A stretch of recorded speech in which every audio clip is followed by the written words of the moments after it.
안녕하세요. 궁금한 게 몇 가지 있어서 질문 드립니다. 앞광대 보형물 수술을 하면 볼륨 증가로 팔자 부분의 라인이 좀 더 두드러질 수 있는지, 그러니까 여기가 튀어나오니까 팔자가 더 두드러지는지, 그 다음에 눈 밑 인대의 장력 때문에 발생하는 눈물 고랑의 경우라면 완화가 가능한지, 재배치 수술 없이도 답변 주시면 감사하겠습니다.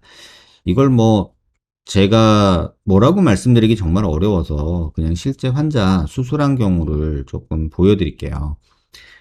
최근 한 2년, 3년 동안 이 중안면부 함몰이라는 거에 대해서 개인적으로는 관심을 좀 많이 가졌어요. 그래서 그 관심 가진 내용으로 좀 이런저런 얘기를 하고 싶은 것도 있었고, 그걸 가지고 여러분한테 좀 안내를, 길라잡이 역할을 좀 하고 싶은 생각도 들었어요.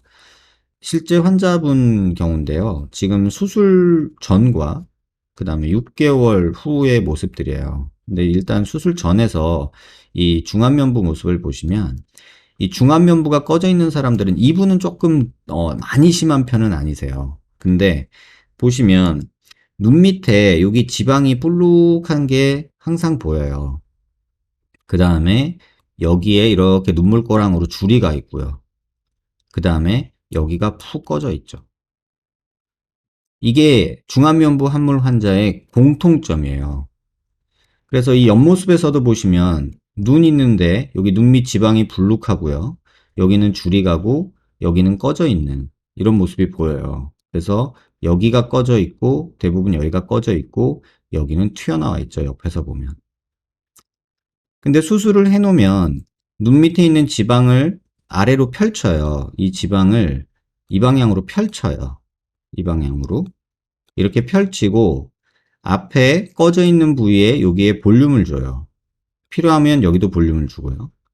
그러면 지금 여기 잘 보시면 여기 꺼져 있던 게 튀어나오고 튀어나왔던 게 꺼지게 될 거예요. 여기 보시면 보이시나요? 눈 밑에 지방 볼록했던 거 이 부분은 조금 들어가고 여기는 볼록해지죠. 그랬을 때 느낌 자체가 훨씬 좀 뭐랄까 약간 피곤한 듯 삐져 보이는 듯 우울한 듯 이렇게 보이는 인상에서 조금은 돌출되면서 나은 모습이 되는 거죠. 물론 이때도 이 부위에 볼륨이 들어가려면 코가 조금은 높아야 돼요. 그래서 보형물 안 넣고 코끝만 수술한 경우에요. 여기는 보형물 전혀 쓰지 않고 최근엔 이렇게 많이 하는데 코끝만 올리고 그 다음에 조금 길게 만들고 그 다음에 여기 지방 펼치고 여기 볼륨 주고 여기 볼륨 준 경우예요. 그럼 이렇게 봐도 이렇게 오목해서 입 나와 보이는 이 느낌에서 여기가 살짝 도톰해지면서 이렇게 되면 좀 둥그런 느낌이 들지 않나요? 인매가 지금 이 모습이 훨씬 더 자연스럽지 않나요? 그 질문 주신 내용 보면 여기를 올리면 여기가 더 튀어나와서 팔자가 더 깊어 보이지 않냐 그러는데 사실 볼륨 주는 데는 여기기 때문에요. 여기가 뭐 붓기나 영양으로 처음에는 조금 그렇게 보일 수 있으나 그렇게까지 막 볼록해져서 팔자가 심해 보이거나 그러진 않아요. 근데 문제는 뭐냐면 중안면부 함몰이 있는 분들의 특징을 네 가지로 얘기해라. 그러면 눈 밑 지방 볼록한 거, 여기 눈물꼬랑하고 여기 티어스로라고 하는 요 녀석이 인디안 주름하고 이렇게 연결되는 경우가 많고요. 그 다음에 이 부분이 되게 많이 꺼져 있고요. 또 여기도 꺼져 있는 경우가 많아요. 그래서 옆모습에서 보면 약간 이런 느낌. 또 이런 환자들이 저 선생님 눈이 돌출된 것 같아요. 돌출 눈인가요? 이렇게 물어보기도 해요. 그래서 지방이 볼록해서 튀어나와 보이거든요. 왜냐면 여기가 튀어나온 게 없으니까. 그러니까 눈이 더 튀어나와 보이는 경향도 생겨요. 그래서 보형물 없이 그냥 코만 이렇게 코끝만 조금 올려줘도 이렇게 올려줘도 여기가 또 올라오면 코가 더 낮아 보이잖아요, 상대적으로. 그래서 코 수술도 같이 하는 거고요. 그래서 중안면부는 제가 볼 때는 꺼져서 문제가 되는 경우에는 눈 밑 지방, 눈물고랑, 앞광대, 팔자, 코끝. 이게 거의 세트로 뭉쳐서 움직인다. 그래야 조금 더 도톰한 느낌이 생겨서 훨씬 인상이 좋아진다. 그래서 지금 이 환자도 한 6개월, 7개월 지금 된 것 같은데, 요 정도면은 굉장히 좋은 것 같아요. 그래서 이런 내용을 좀 이해하셨으면 좋겠고, 질문에 하나씩 답변 드리면 팔자 부분 라인이 두드러지지는 않는데 워낙에 앞광대 보형물이 필요한 사람들은 팔자도 꺼져 있다. 여기 옆에도 꺼져 있다. 그렇게 이해하시는 게 맞을 것 같고요.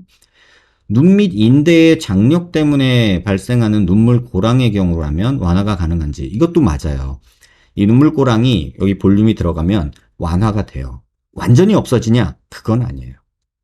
하지만 훨씬 더 좋아진다. 이렇게 이해하시면 될 것 같아요. 답변이 되셨으려나 모르겠네요. 안녕하세요, 원장님. 유튜브와 블로그를 모두 잘 보고 있습니다. 현재 타병원에서 광대 수술을 받았고 삭제량은 평균보다 적다고 하셨으며 저 또한 수술 후 광대 라인이 자연스럽다고 느낍니다. 나이는 20대 초중반이며 피부는 두꺼운 정도인데 유튜브에서 축소 후 남은 여분의 살도 어느 정도 수축하면서 올라붙는다고 하셨는데 제 경우에 물론 다양한 가능성이 존재하겠지만 살이 탄력적으로 수축하면서 올라붙고 분류압이 없다면 전제하에 앞으로 광대 수술로 인한 볼처짐은 걱정하지 않아도 될까요? 이게 질문을 하시면서 답을 주시는 경우가 있거든요. 근데 이제 답이 지금 이 질문 안에 들어있어요. 제 답을 읽어드리면요. 살이 탄력적으로 수축하면서 올라붙고 분류압이 없다면 광대 수술로 인한 볼처짐은 걱정하지 않으셔도 되고 뼈 삭제량이 평균보다 적다고 했으면 더더욱 걱정하실 필요가 없습니다. 이게 지금 질문 안에 있는 내용을 제가 다시 읽은 거예요. 이 볼처짐 때문에 진짜 방송에서도 수없이 말했고 수없이 자료로 만들어서 또 이론적인 것들 설명을 해줬지만 끝없는 미군 같아요. 선생님, 그러면 CT로 0.3mm까지 측정이 가능하다는 이야기인가요? 이론적으로는 그렇습니다. 이론적으로는 0.2에서 3mm 정도까지가 맥시멈이에요. 하지만 이론과 실제는 또 다르잖아요. 그러니까 무슨 얘기냐면은 여러분이 알만한 내용이 뭐가 있을까요? 체중계 예를 들어볼까요? 체중계 보시면요. 보통 우리가 올라가서 재는 체중계는 몇 킬로 점 얼마 이렇게 해서 100g 단위까지 나오게 돼 있죠. 예를 들면 뭐 50.1 뭐 이렇게 100g 단위까지 나오게 돼 있죠. 그런데 그 체중계의 정밀도는 이론적으로는 점 0. 몇 가지 나오니까 100g이에요. 그죠? 100g 단위까지가 측정 한계예요. 그러니까 뭐 100g이나 150g이나 다 100g으로 표시할 거란 말이죠. 그러면 실제로 그러냐? 그게 아니잖아요. 뭐냐면 0점이라는 게 필요해요. 0점. 이게 모든 전자제품도 그렇고 모든 어떤 기계 제품도 그렇고요. 20kg을 20kg으로 말하고 50kg를 50kg으로 말하고 100kg를 100kg로 말하는 저울은 별로 없어요. 왜냐면요. 어떤 체중계는 측정 범위가 0에서 50까지예요. 그러면 20g, 25g일 때가 정밀도가 제일 높아요. 일반적으로. 그리고 0이나 50g, 예를 들면 1g, 뭐 49g, 이때는 정밀도가 떨어진다고요. 이게 일반적이에요. 이게 확률 분포상으로 나타나거든요. 근데 이상하게 이 온라인상에서 약간 얘기를 하게 되면 이게 한번 말을 하면 이게 법이 돼 버리거든요. 그러니까 예를 들면 전에도 그런 말씀 드렸잖아요. 양말 2개 신으면 키 커져요? 이러면 의사인 저의 대답은요. 네, 커집니다. 양말 2개만큼 커집니다. 이렇게 얘기를 해야 되거든요. 근데 저도 사람이잖아요. 사람으로서 얘기하면 야, 그거 누가 알아보냐? 티도 안 나겠다. 이렇게 얘기를 하겠죠. 쓸데없는 생각하지 마. 그럼 제가 딱 그런 입장인 거예요. 이런 질문들이 다 그런 내용이 돼요. 저랑 과학적인 대화를 나누시는 분인지 아니면 그냥 일반인으로서의 대화를 나눈지에 따라서 저 역시도 답이 달라질 수밖에 없어요. 가끔 가다가 그 건강 프로그램 보면은 의사들이나 무슨 전문가라는 사람들이 나와서 OX 드는 거 이런 거 있었잖아요. 옛날에 비타민 이런 프로그램에 이런 게 나왔던 것 같은데 의사들끼리도 의견이 달라지죠. 뭐 대표적인 것들 많잖아요. 뭐 산성비 맞으면 머리털이 빠지나요? 중요한 거는 0.3mm까지 측정이 가능하다는 얘기냐. 정확히 말하면 가능한 걸로 얘기하면 0.25mm까지 가능해요. 조금 더 오버하면 0.2mm까지 가능해요. 근데 그게 측정은 가능한데 그 측정 수치를 믿을 수 있느냐의 신뢰도의 문제가 또 있단 말이에요. 복잡해지죠. 그러니까 제가 이제 방송을 하는 입장에서는 이 보는 사람이 일반인이다라고 가정하고 얘기를 하는데, 실제로 방송 보시는 분 중에는 의사 선생님들도 계세요. 제 방송을 보고 뭐 얘기하시는 선생님들도 계시거든요. 또 다른 과 의사 선생님들도 계시고. 그러면 이게 대화 내용이 달라질 수밖에 없어요. 그러면 또 누가 그런 얘기를 할 수 있죠. 야, 너 방송에서는 그러더니 왜 구라치냐? 이럴 수도 있겠죠. 이런 일들이 실제로 벌어진다. 이렇게 보시면 되고, 이런 거에 너무 연연해 하실 필요 없다. 뭐 실제로 방사선사로 일을 하고 계시거나 의학을 공부하고 계시는 분들이라면 이런 것 질문에 대해서 제가 좀 그 이면의 얘기를 좀 해드릴 수 있지만, 그렇지 않으면 이건 사실 의미 없는 질문이 될 수 있다. 이렇게 말씀을 드릴게요. 안녕하세요, 원장님. 8개월 전에 원장님께 앞턱 본시멘트, 무턱 길이 전진한 20대 남자인데요. 턱선이 전보다 좋아지긴 했지만 아직 더 날렵해지고 싶은 욕심이 있습니다. 혹시 이중턱 지방 흡입해도 상관없을까요? 6개월 넘어가시면 하셔도 돼요. 근데 보형물이 있다는 거를 뭐 저한테 하셔도 되고 다른 데 가서도 하셔도 되는데, 보형물이 있다는 거를 그 지방 흡입해 주시는 선생님한테 꼭 언급을 해 주시는 게 좋지 않을까 이런 생각이 들어요. 턱이 살짝 틀어져 있다는 진단을 받았는데, 이런 상황에서 턱끝 전진 수술은 어떤지요? 수술 후에 턱끝 틀어짐이 티가 많이 나나요? 이 질문에 대해서 답을 드리면요.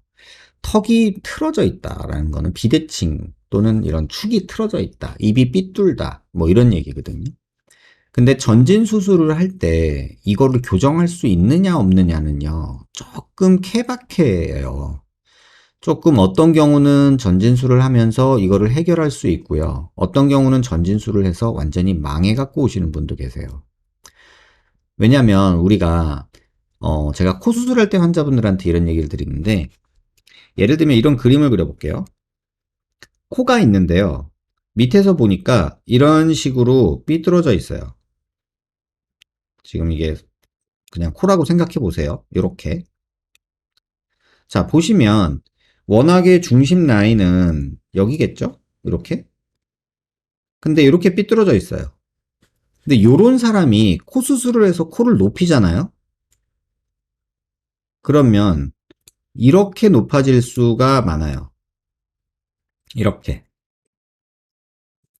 그러면 똑같이 삐뚤어져 있어요. 각도는 거의 비슷해요. 이만큼 삐뚤어져 있어요. 근데 이 폭이 다르죠. 여기는 이만큼, 여기는 이만큼. 이 중심선에서. 그러면 이 차이가 더 많이 보이기 때문에 코가 높아지면 더 삐뚤어 보이게 돼요. 턱도 마찬가지예요. 내가 턱이 이렇게 삐뚤어져 있는데, 예를 들면 그냥 제가 좀 막 그려볼게요. 이렇게 삐뚤어져 있다. 그런데 턱을 전진했다. 그러면 얼굴 중심 라인은 사실은 여기잖아요. 그럼 얘가 이렇게 있을 때, 무턱으로 있을 땐 티가 잘 안 날 수 있는데, 얘가 전진이 되면은 조금 더 티가 날 수 있어요. 그래서 전진할 때 이걸 턱을 이쪽 방향으로 옮기는 작업이 필요할 수도 있어요. 근데 그렇게 하면 또 이 각도가 문제가 돼서 또 삐뚤어져 더 보일 수도 있어요. 이 각도가 문제가 돼서 이런 식으로 바뀔 거 아니에요? 그러면은 여기가 더 없어지니까 또 삐뚤어 보여요. 그래서 이거를 단순하게 뭐 그러해요, 저래요 라고 말하기는 정말 어렵고요. 이건 정말 케바케다. 하지만 비대칭이 있는 상태에서 높아지거나 전진이 되거나 길어지면 똑같은 낮을 때, 짧을 때보다 더 길어지면 길어질수록 그 편차가 심해져요. 틀어진 각도에 따른 편차가. 그냥 간단하게 쉽게 다시 한번 말씀드리면, 수평선이 이렇게 있고 수직선이 이렇게 있는데, 만약에 내가 삐뚤어진 정도가 이만큼이라고 생각하면요, 요만큼 앞으로 나갔을 땐 요 차이가 별로 크지 않잖아요. 근데 이만큼 나가면 이 차이가 커지잖아요. 높아지고 높아지고 길어지고 길어지고 앞으로 튀어나오고 튀어나올수록 이 편차가 커진다고요. 그래서 더 삐뚤어 보일 수 있다예요. 정답은. 근데 이것도 케바케다. 왜? 기울어진, 틀어진 정도가, 방향이 어디냐에 따라서도 또 변수가 많기 때문에. 이해되셨길 바래요. 45도 쉐이빙 시 박리 범위가 엄청 크다는데 안 좋겠죠? 이 질문은 여러 가지 오류를 갖고 있어요. 45도 쉐이빙 시 박리 범위가 엄청 크다는데 이렇게 말하는 사람이 누군가요? 어떤 근거죠? 자, 전제가 틀렸고요. 안 좋겠죠? 글쎄요. 45도 쉐이빙을 왜 하죠? 광대를 줄이려고. 근데 절골을 하기에는 뭐 안면 유지인대니 어쩌니 저쩌니 뭐 불합이니 막 문제가 될 수 있다 막 이런 생각이 드니까 박리가 엄청 크니까 안 좋겠죠? 이렇게 얘기를 하는 거죠. 근데 사실은 쉐이빙이라는 수술 자체가 박리 범위가 작아요. 실제로 작아요. 그러니까 예를 들면 우리가 광대가 전체 우리가 박리할 때 제가 대충 계산해 보면 제가 수술하는 거를 예를 들면요. 한 폭으로는 한 2cm는 박리가 돼야 돼요. 이 폭으로 뼈가 있고 살이 있는데 이 폭으로는 2cm 정도가 박리가 돼야 돼요. 그러니까 절골 라인이 여기 있다고 가정을 하면요. 왜냐면 플레이트가 보통 여기 박히고 여기 박히거든요. 나사가 이렇게 박힌단 말이에요. 이렇게 박히는데 그러면 이게 1cm 폭은 돼야 이게 이렇게 박리가 되거든요. 그러니까 한 2cm는 박리가 돼야 절골하고 나사를 박을 수가 있어요. 일반적으로. 근데 내가 여기 조금 튀어나온 게 있어. 예를 들면 이런 식으로 좀 튀어나온 게 있어. 그래서 나 여기를 갈아주고 싶어. 여기를. 그럼 여기만 박리하면 되잖아요. 여기까지 박리할 필요 없어요. 박리하는 도구, 그러니까 갈아내는 도구의 두께는 이만큼이고요. 여기 나사를 박으려면 최소 6, 7mm, 한 1cm 정도의 공간이 필요해요. 그럼 1cm의 공간이 필요하면 이렇게 박리를 해야 되잖아요. 근데 얘는 얇아요. 한 3, 4mm 돼요. 그러면 여기 뭐 넣는 공간 해서 한 5mm만 올리면 돼요. 그러면 요 정도 박리해도 되잖아요. 이게 이해가 되시나요? 그러니까 오히려 박리를 덜 하고 싶어서 쉐이빙을 하는 경우가 많거든요. 근데 이런 식의 전제가 붙는 게 조금 또 의아하고, 박리를 많이 하면 안 좋다. 그러면 박리를 적게 하는 수술이 좋다. 이런 논리들이 막 만들어주죠. 그러면 내가 받는 수술은 박리 범위에 따라서 좋고 나쁨이 결정된다. 이렇게 되는 거잖아요. 논리라는 게. 이 잘못된 거예요. 전개 방식이. 참고되셨길 바랍니다. 턱이 튀어나오진 않고 교합도 맞아서 주걱턱 느낌은 없는데 옆에서 봤을 때 턱이 길어 보일 때는 어떻게 해야 개선될 수 있을까요? 길이를 줄이시면 됩니다. 튀어나오지 않고 교합도 맞는다, 주걱턱 느낌도 없다, 그러면 참 좋습니다. 길이 줄이면 돼요. 약간 전진을 하거나. 그러면 아주 시원해요. 근데 문제는 뭐냐면 턱이 튀어나오고 교합도 맞고 주걱턱 느낌도 있는데 턱이 길어. 이러면 진짜 난감합니다. 왜요? 길이를 줄여도 살이 늘어져서 길어 보일 거고요. 그렇다고 안 길어 보이려고 전진을 하면 더 주걱턱 느낌이 심해지고요. 심해지고요. 이럴 땐 정말 답이 없어요. 얼마 전에 이번 주에 환자분이 한 분이 오셨는데 딱 그런 경우였어요. 참 속상하더라고요. 그래서 제가 그랬어요. 너무 길어요. 근데 너무 기니까 야 그래도 줄이자. 이건 길어도 너무 길다. 진짜 실사판 토이스토리 버즈였어요. 토이스토리 버즈 아시죠? 실사판 토이스토리 버즈였어요. 근데 여자분이었어요. 그러니까는 너무 길고 주걱턱인데 줄여야겠더라고요. 설사 늘어질 것 각오하고. 그거 좀 참고하시면 좋을 것 같아요. 선생님, 저는 양악 수술한 지 2달 좀 넘었고 입안 절개 부위 상악, 하악 전부가 말할 때 쪼이는 느낌이 엄청 심한데요. 말할 때마다 스트레스 너무 받네요. 제가 켈로이드 체질인데 그래서 유독 심한 걸까요? 맞아요. 이게 지금 2달이면 사실은 제일 힘든 시기를 건너가고 계세요. 왜냐면 흉살이 많이 생기는 시기는 3개월 때 거의 피크를 찍거든요. 그러니까 3개월째가 제일 쪼이고 막 이렇게 막 불편해요. 뭐 환자분들 표현에 의하면 입안에 마우스피스 끼고 있는 것 같다고 얘기를 하거든요. 그런데 이게 살성 따라 또 좀 달라요. 살성이 조금 뭐랄까 조금 말랑말랑하고 흉살이 잘 안 생기는 분들은 한두 달만 지나도 편해하거든요. 근데 말씀하신 것처럼 켈로이드, 비유성 반응이 많이 생기는, 흉살이 많이 생기는 분들의 경우에는 이게 굉장히 심해서 불편해요. 그래서 그런 경우가 종종 많아요. 다만 3개월이 넘어가면 점점 편해져요. 그래서 지금 가장 힘든 시기를 겪고 계신다. 이렇게 이해하시면 되고, 이 경우에는 입 운동을 열심히 해주세요. 제가 항상 환자분들한테 말씀드리는 건데, 입안 절개를 수술 받으신 분들한테는 한 달, 그러니까 실밥 뽑고 한 2, 3주 넘어서부터는 입 운동 하라고 하거든요. 그게 뭐냐면, 이렇게, 이렇게 오거 아니고요. 이렇게 입술을 이렇게 뒤집으세요. 애기들 뽀뽀할 때처럼, 붕어 입술. 그 다음에 이거를 하세요. 막 이런 식으로. 입안을 막 돌리는 거를 하시면 훨씬 좀 빨리 편해집니다. 그래서 운동을 하시라, 입 운동을 하시라 이렇게 말씀을 드릴게요. 원장님 유튜브 잘 보고 있습니다. 4개월 전에 윤곽 3종이랑 이중턱 지방흡입, 얼굴 지방흡입을 했는데 이중턱이 펠리칸 턱처럼 심해지고 사탕 문 것 같은 입 옆살이랑 볼살은 그대로입니다. 그리고 제일 큰 문제는 왼쪽 오른쪽 뼈 차이는 그닥 없어 보이나 한쪽 얼굴은 얄쌍하고 한쪽 얼굴은 그보다 더 커 보이는 비대칭 현상이 눈에 띕니다. 6개월 이후로 미니거상해야 할까요? 지방흡입은 더 이상 의미가 없겠죠.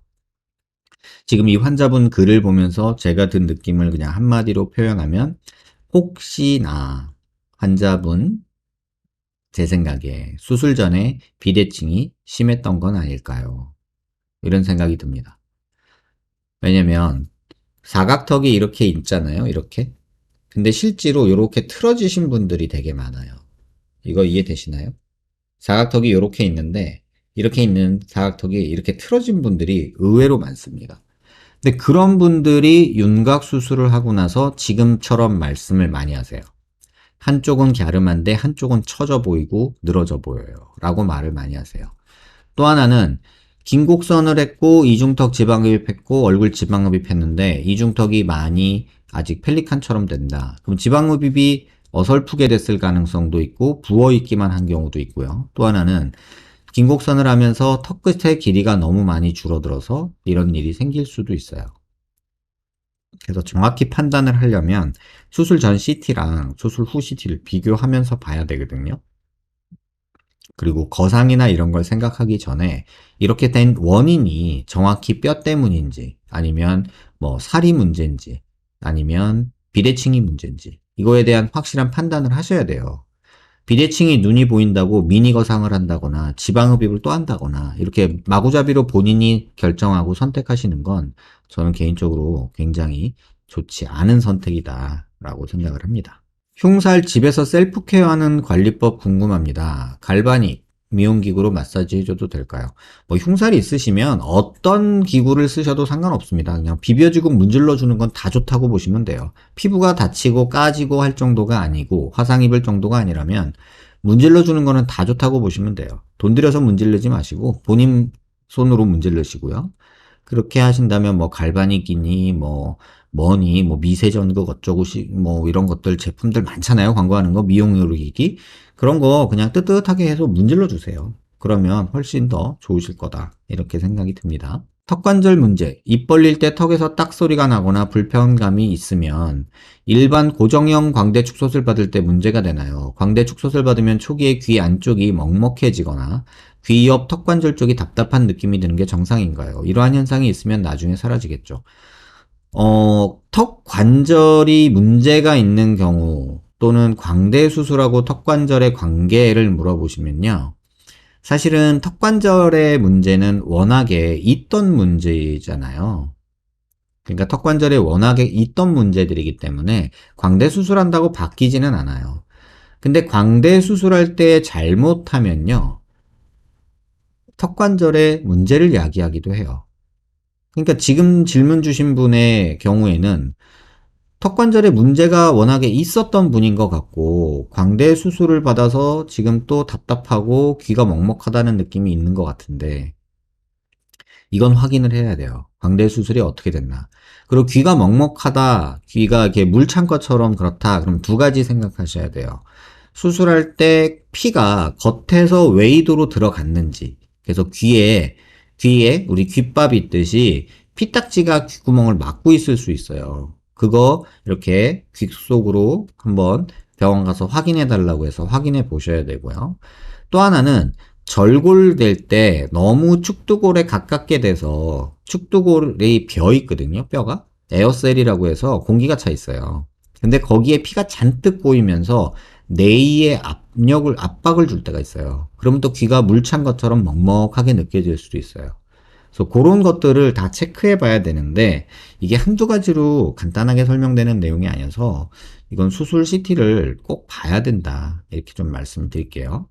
그럼 사각턱 보톡스 시술 후 보톡스가 부족해서 알사탕 현상 나타날 때도 그냥 두는 게 좋나요? 맞은 지 한 달 됐는데 여전히 근육이 올라와서 문의드려요. 이럴 때는 그냥 알사탕 부분도 보톡스를 맞으세요. 하지만 다음에 맞을 때는 그 알사탕 부위를 꼭 기억하시고 그 부위에도 보톡스를 같이 맞으세요. 뭐 한 번 제가 주기를 잘 지켜라 라는 게 이렇게 뭐 한 번 그 주기를 어겼다, 이게 문제가 되는 건 아니에요. 하지만 주기를 지키는 걸 원칙으로 하고, 지금처럼 한 번 났는데 뭔가 미진하거나 뭔가 잘못된 부분이 있거나 그러면 리터치 해야 돼요.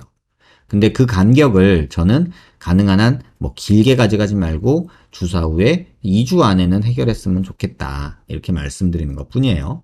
근데 다음에 맞을 때는 꼭 알사탕 부위를 기억하셨다가 한 번에 같이 맞으시길 권해드리는 거고요. 선생님, 한쪽 콧볼 벌렁이는 것이 전혀 안 되는데 2년 전 신경 설명 영상에서는 그 부분 운동신경 회복에 대한 말씀 없으시더라고요. 그렇게 이렇게 최신 영상에 질문 남겨보아요.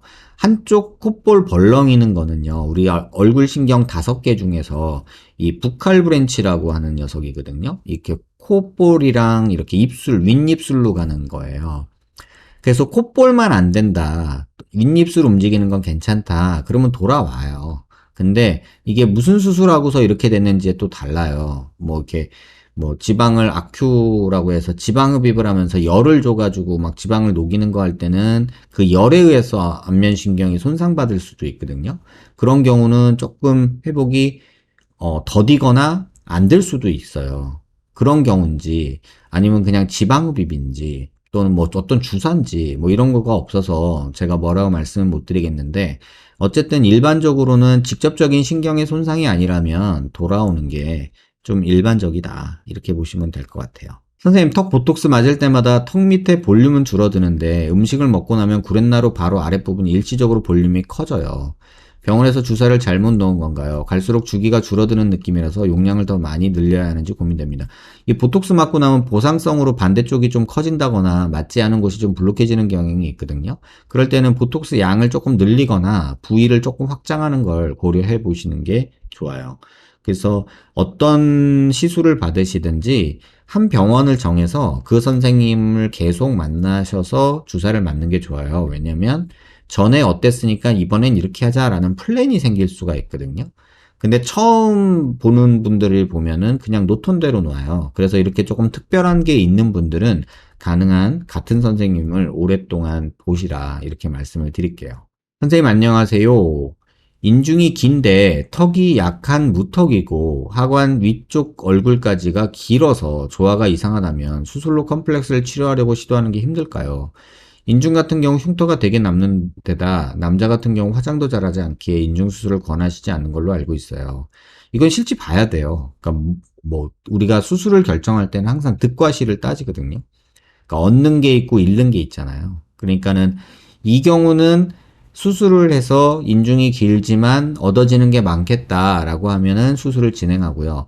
이 경우는 수술해서 잃을 게 많고 얻을 게 적다라고 판단하면 수술을 말리는 거지, 이런 경우는 수술하면 안 돼, 저런 경우는 수술해도 돼, 이렇게 말할 수는 없지 않나, 이렇게 생각이 듭니다. 선천적 반안면 외소증입니다. 현재 21살입니다. 양악 말고 다른 방법이 없을까요? 사실은 선천적 반안면 외소증은 어렸을 때 이렇게 뼈를 늘려주는 수술을 하는 게 일반적이거든요.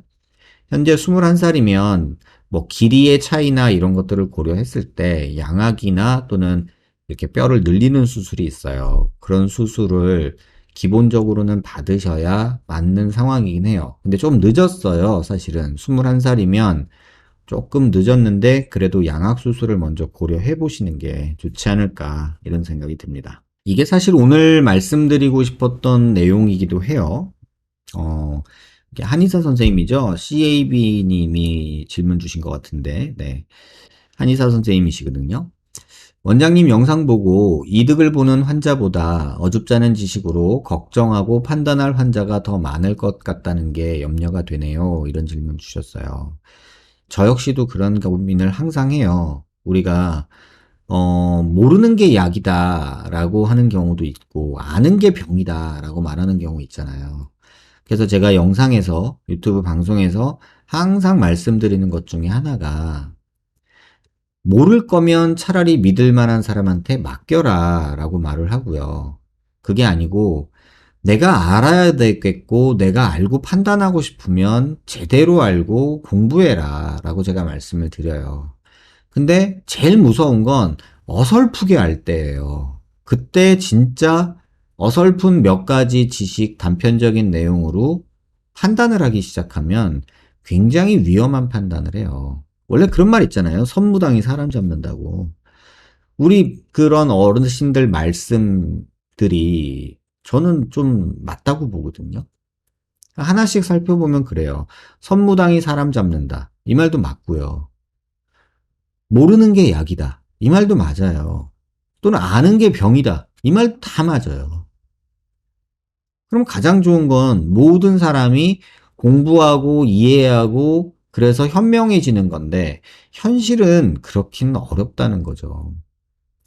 내가 이럴 바에는 의대 가서 내가 의사도 아닌데 이렇게까지 알아야 돼? 이런 생각이 들잖아요. 근데 속지 않으려고 또는 당하지 않으려고 내가 알고 내가 판단하고자 한다면 어설프게 알면 오히려 당하고요. 제대로 알아야 판단을 할 수 있게 돼요. 제가 방송에서 여러 가지 CT 자료나 정보를 드리는데 그 정보가 때로는 환자한테 독이 되기도 해요. 괜한 걱정이 생기고. 그러니까 계속 잘못된 느낌 때문에 걱정되고 불안하고 그런 내용이 여러분들한테 있을 수 있다는 거 알아요. 하지만 제가 방송하는 이유가 뭐 여러분들한테 객관적인 어떤 정보를 드리기 위함이지 나 잘났어 내가 옳아 이런 얘기를 하고 싶은 건 아니에요. 판단은 여러분이 하세요. 근데 이 영상에서도 말씀드렸지만 의사들이 이런 트릭을 한단 말이에요. 환자를 안심시키기 위해서. 그럼 이게 무조건 나쁘냐? 또 그것도 아니에요, 사실은. 너무 걱정이 많은 사람한테는 차라리 이렇게라도 보여주고 조금 위안을 삼아라 라고 할 수 있어요. 왜냐면 기다리면 좋아질 게 뻔하니까. 그 기다리는 동안 불안해하지 말라고. 근데 반대로 제가 이렇게 이런 거를 막 오픈을 해버리면 그 불안함이 가중되는 수도 생긴다는 거 알고 있어요.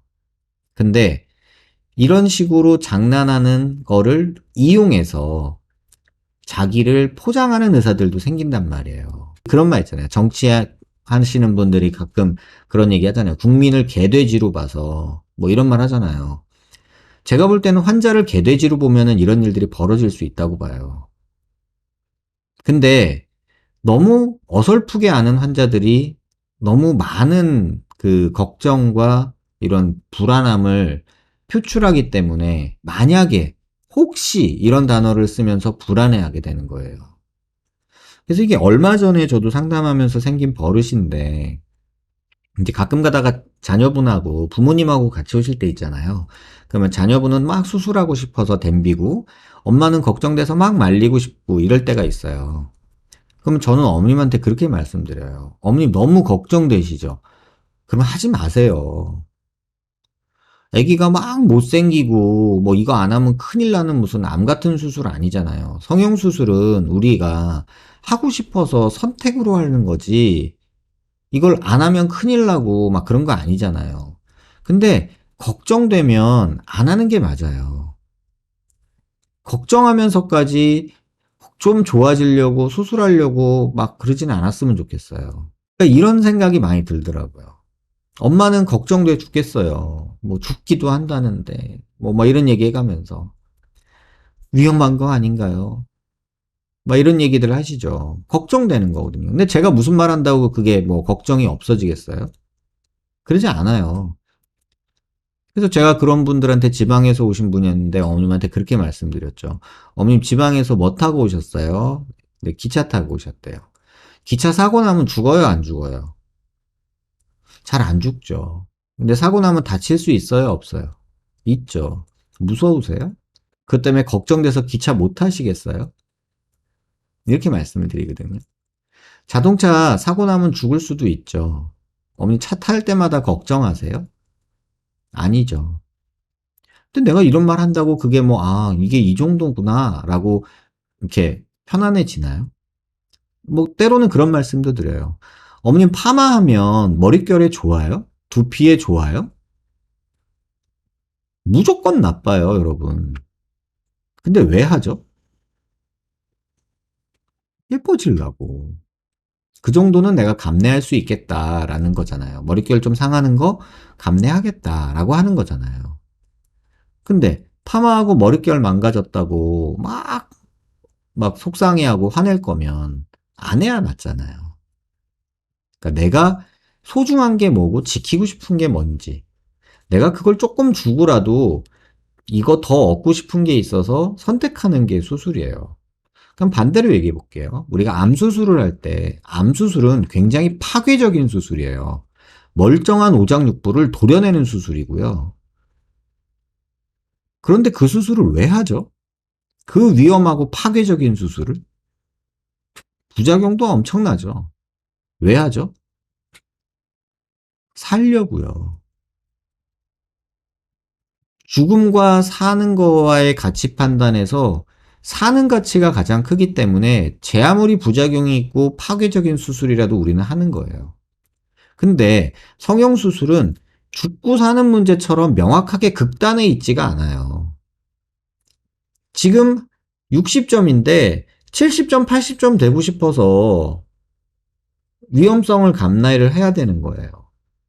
그러니까 그 선택인 거죠. 그거를 누가 강요할 수 없잖아요. 심지어 요새는 분위기가 예전에는 암 걸렸다 그러면 대학병원 교수님들이 빨리 수술해야 돼. 안 그러면 너 바로 다음 달에 죽을 수도 있어. 막 이런 식으로 얘기하고 막 수술을 막 밀어붙였어요. 요새는 세상의 분위기가 좀 달라졌어요. 저 얼마나 살아요? 그래서 6개월 못 넘기실 것 같은데요. 빨리 수술하셔야 됩니다. 수술하면 얼마나 살아요? 완치될 수도 있어요. 뭐 최소한 3, 4년은 더 사실 거예요. 이렇게 얘기를 하면요. 뭐 부작용 얘기 듣고서 저 그냥 남은 3개월, 6개월 편안히 살다 갈래요. 이렇게 말하는 사람도 요새는 늘어나고 있다고 그러더라고요. 뭐가 맞는지 모르겠어요. 그 선택은 여러분이 하시는 거지. 괜히 그 사람 불안함을 보이면 자칫 뭐 병원 실장이나 또는 의사들이 또 막 이렇게 해서 또 괜히 그 말에 혹해서 그럼 선생님만 믿고 할게요. 뭐 이런 뭐 부작용 진짜 없는 거죠? 정말 좋아지는 거죠? 이런 얘기 해가면서 수술대에 눕죠.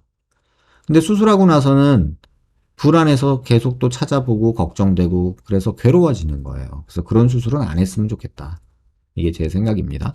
오늘 얘기는 어떤 환자분이 저한테 이렇게 글을 써주셨어요. 선생님, 대면 상담했던 90년생 누구입니다. 찾아보니 교합은 맞는데 아래턱이 들어간 사람은 양악 수술 중 역회전을 하겠던데 저는 그 정도까지 필요 없고 턱끝 전진만 해도 괜찮을까요? 또 목젖 부분이 좁아졌다고 하셨기 때문에 편도 제거와 목젖 부분 넓히는 수술 같이 해야 할지 고민입니다. 제 사례로 방송해 주시면 안 될까요? 발치 교정 후 입안 공간이 좁아짐에 따른 답답함과 혀가 뒤로 밀리며 기도가 좁아진 느낌에 이비인후과 상담, 수면 다원 검사, 구강 아간면, 양악 상담까지 거쳤는데 결론은 제가 간 치과에서 양악해서 턱 다시 빼면 발치 교정한 게 의미가 없어진다 하였고 이비인후과에서는 혀는 연조직이라 좋아진다고 장담할 수는 없다였어요. 그에 비해 너무 대수술이고 그나마 이비인후과 쪽은 건강보험 적용이 되지만 양악은 안 되니까 비용 차이도 무시 못하는 상태입니다. 이런 내용으로 다시 질문을 주셨는데 오늘은 이분 CT를 조금 한번 같이 볼까 해요. 한번 뼈만 먼저 보면요. 자, 보시면 남자분인데 요런 부분이 조금 갸름하죠? 그쵸? 그 다음에 옆모습에서 보면 턱이 보통 이렇게 있어야 되는 돌출이 없죠? 그냥 볼록하고 이렇게 가죠? 거기다가 요 부분은 되게 짧죠? 그러면 우리가 흔히 보는 리케치 라인으로 그려보면 코랑 아랫입술 달랑말랑한 이런 선을 그으면 어라? 턱이 오히려 돌출되어 있는 모습이네요. 무턱이 아니죠. 왜 그럴까요? 발치 교정에서 입이 잔뜩 들어가서 그래요. 그러니까 이 상황에서 이 덩어리가 뒤로 확 들어가니까 사실은 입이 조금 이렇게 나와 있었으면 이렇게 나와 있었으면요. 저희가 다시 한번 그려볼게요.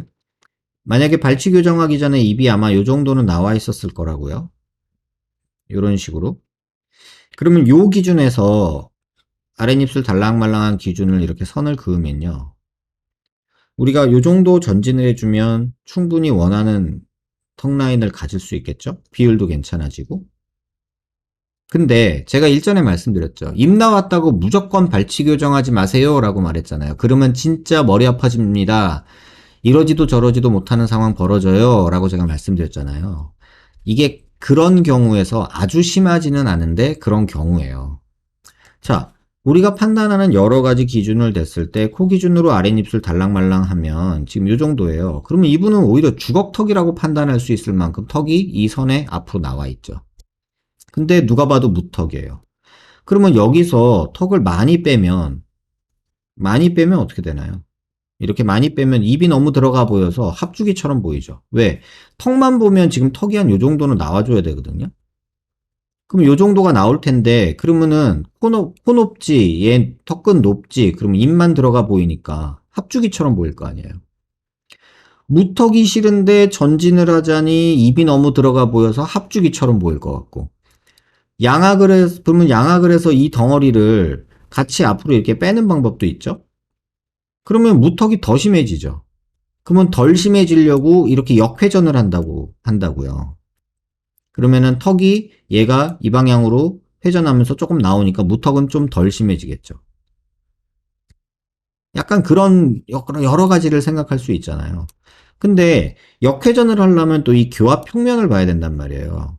이 교합 평면이 몇 도냐, 이것도 중요한 요소거든요. 그래서 한번 그냥 재볼게요. 이렇게 각도를 재보면 지금 이 환자분의 교합 평면은 대략적으로 뭐 이거 어바웃으로 잴게요. 지금 대략 재보면 한 20도 정도 돼요. 근데 보통 이게 정상적인 각도가 5에서 8도 정도로 보거든요. 그러면 이중턱 있어, 이중턱 있어, 무턱 있어, 입 들어가 있어. 그러면은 이거를 각도를 바꿔서 이렇게 역회전을 하고 턱을 앞으로 나오게 하고 입도 나오게 하고 얘도 좀 나오게 하고 이렇게 수술을 하면 물론 좋아지겠지만 이게 뭔 고생이냐는 거죠.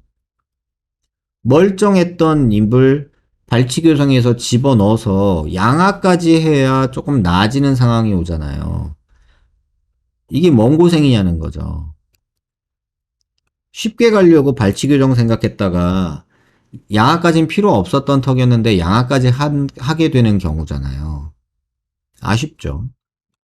그 다음에 우리가 이걸 기도를 본다고요. 이분이 이제 수면 무호흡이 있대요. 그래서 보면 지금 이 환자분 같은 경우는 우리가 이런 거를 재볼 수가 있는데 요 숨기를 이렇게 이렇게 측정을 해볼 수가 있거든요. 그러면 제일 좁은 데가 67.5 제곱밀리미터예요. 그게 어디냐는 거죠. 여기서 색깔을 보시면 아는데 여기가 제일 좁죠. 여기가 그게 여기예요. 이게 목젖이거든요, 여러분. 요게 목젖이고요. 혀가 이렇게 있는 거예요. 그럼 혀랑 목젖이랑 공기끼를 막고 있어서 수면 무호흡이 생기는 거고, 혀 뿌리, 혀 바닥, 여기는 넓어요. 그럭저럭. 그러면 무턱이거나 뭐 양악을 해서 이걸 넓혀줄 필요는 없는 경우예요. 그래서 이 경우 수면 무호흡이 만약에 심하다 그러면은 UPPP라는 수술을 여기서 해주면은 좋아져요. 혀 뿌리를 건드는 게 아니고요. 이 목젖하고 이 연구개 편도 쪽을 건드리는 수술이 있어요. 그 수술을 해주는 게 맞고, 그 다음에 이분이 또 이제 했던 말 중에, 이, 이 단면에서 보시면, 우리 입안에 이런 공간이 있잖아요. 이런 입안에 혀가 들어가 있고 음식물 씹을 때 이런 공간이 있잖아요. 근데 요렇게 치아가 만약에 있었고, 요렇게 있었다면, 지금 공간이 이만큼 줄어든 거예요. 요만큼이. 그러면 입안이 좁아졌어요. 그러면 혀가 앞으로 못 나가요. 그러면 여기가 더 이렇게 하이 아치드라고 해서 이렇게 볼록해진다고요. 그래서 더 목젖이 이렇게 닿아서 수면무호흡이 되는, 숨쉬기가 힘들어지는 상황이 벌어지기도 해요. 그러니까 이 발치 교정 때문에 지금 이러지도 못하고 저러지도 못하고 호흡도 불편해지고 이런 상황이 된다는 거예요. 그래서 쉽사리 발치 교정하지 마시라 이렇게 말씀을 드리고, 제가 그때 대면 상담할 때도 말씀을 드렸거든요. 지금 환자분 같은 경우는 다른 거 필요 없고, 이 부분 목젖 있는 데서 좁아진 부분이 제일 문제가 되니 UPPP라는 수술을 받으셔라. 그 다음에 만약에 내가 무턱이라는 거에 대해서 조금 스트레스를 받고 하신다면, 여기 뭐 이런 경우는 보형물까지는 필요가 없고요. 요 정도 잘라서 한 몇 미리 정도만, 4, 5mm 정도만 전진을 해라. 그러면 뭐 이중턱까지는 조금 모르겠지만 최소한 조금 얼굴 무턱인 거 좋아지고 이중턱도 조금 완화되고 나아질 거다. 이렇게 설명을 드렸어요. 그래서 제가 항상 말씀드리죠. 무턱이라고 무턱대고 발치 교정하지 마세요. 치과 교정 선생님 말만 듣고 발치 교정했다가 지금 이 환자분처럼 여러 고민하실 수가 있고요. 그 다음에 수면 무호흡, 그 목젖 부위, 거기에 이제 공기가 좁아서, 공기끼리 좁아서 코 골고 힘들고 수면 무호흡 생기는 거는 이비인후과에서 보험이 돼요. 근데 지금 이런 경우에 뭐 무턱이라고 양악 수술을 하면 보험이 안 돼요. 그러니까 괜히 일 많이 만들지 마시고, 무턱일 때 꼭 주의하셔서 발치 교정은 신중하시라. 이거는 꼭 당부 드릴게요.